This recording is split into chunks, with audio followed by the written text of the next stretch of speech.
Why is it so unsafe for a mare, a female horse, to carry twins?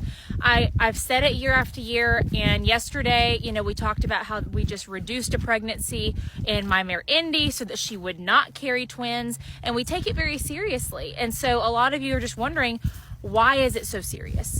Well, Noelle's gonna be my model. We'll just hope that Indy leaves Sabrina alone, because we're all just kind of hanging out here.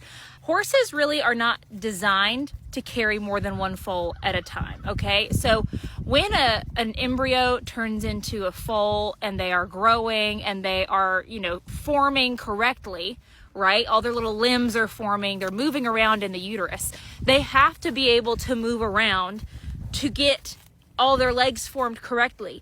If there's two babies in there, one gets squished up on the side and isn't able to turn around and roll around and move in that uterus, they don't form correctly. I have seen a lot of cases with twins where one twin will come out with pretty deformed legs. Their legs will be pretty much unusable.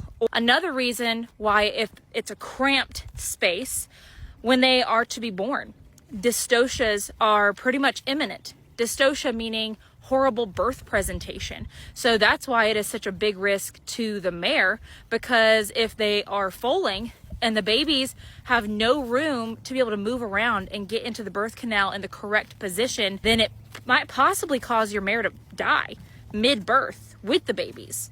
Another thing is, throughout the pregnancy, both fetuses would need to be able to get adequate amount of nutrition to be able to grow properly.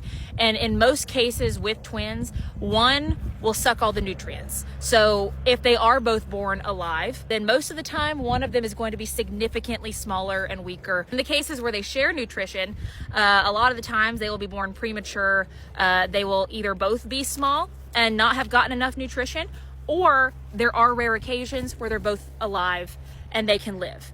That is so rare. And I feel like social media has brought it to more people's attention that they can live, but it is so rare, and those are so few and far between. I do believe social media makes it look like it's a higher chance than it actually is. I have not yet seen a case where the owners of the mare did it purposefully. It is most of the time that it was either the mare was bought pregnant and they didn't know, or the vet missed it. And vets are only human, right? You can't blame that happening every now and then. And that's just an unfortunate case, But then you have to think about, if your mare survives foaling, if both babies survive, if both babies were able to get the nutrition, if both babies, come out not with deformed limbs, mares just are not built to sustain 2 pregnancies and then sustain 2 foals on their side. It's the matter of fact.